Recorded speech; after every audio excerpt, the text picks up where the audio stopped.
इस वीडियो में हम समझेंगे न्यूक्लियर फोर्स।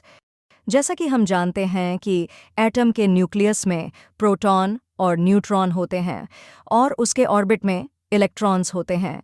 इलेक्ट्रॉन्स पर नेगेटिव चार्ज होता है जबकि न्यूक्लियस पर पॉजिटिव चार्ज होता है और इस चार्ज के कारण दोनों के बीच अट्रैक्शन होता है जिसे हम कूलम्ब फोर्स कहते हैं। अगर हम न्यूक्लियस के बारे में कहें तो इसमें प्रोटॉन पर पॉजिटिव चार्ज होता है और न्यूट्रॉन्स पर कोई चार्ज नहीं होता। अब क्योंकि प्रोटॉन पर पॉजिटिव चार्ज होता है तो प्रोटॉन्स एक दूसरे को रिपेल करते हैं, लेकिन हम जानते हैं कि प्रोटॉन्स के बीच रिपल्शन होने के बावजूद ये न्यूक्लियस में बंधे रहते हैं। प्रोटॉन्स को न्यूक्लियस में बांधे रखने के लिए न्यूक्लियर बाइंडिंग एनर्जी काम करती है। यह बाइंडिंग एनर्जी न्यूक्लियस में एक ऐसी फोर्स फील्ड बनाती है जो प्रोटॉन के बीच रिपल्सिव फोर्स से ज़्यादा होती है। यह फोर्स काफ़ी स्ट्रॉन्ग फोर्स होती है जो न्यूट्रॉन्स और प्रोटॉन्स दोनों को न्यूक्लियस में बांधे रखती है।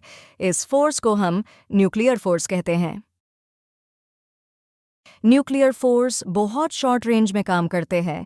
न्यूक्लियर फोर्स की स्ट्रेंथ कुछ फर्मी डिस्टेंस तक ही काम करती है। न्यूक्लियर फोर्स की वेरिएशन डिस्टेंस के साथ कितनी होगी यह एग्जैक्टली पता कर पाना पॉसिबल नहीं है, लेकिन इस ग्राफ की मदद से हम कई चीज़ें जान सकते हैं। जैसे 10 फर्मी डिस्टेंस के बाद न्यूक्लियर फोर्स नेग्लिजिबल होता है। जब न्यूक्लियंस के बीच का डिस्टेंस कम किया जाता है तब न्यूक्लियर फोर्स ऑफ अट्रैक्शन तेज़ी से बढ़ता है। जब न्यूक्लियंस के बीच का डिस्टेंस बहुत कम हो जाता है तब न्यूक्लियर फोर्स रिपल्सिव फोर्स की तरह काम करता है। Thanks for watching.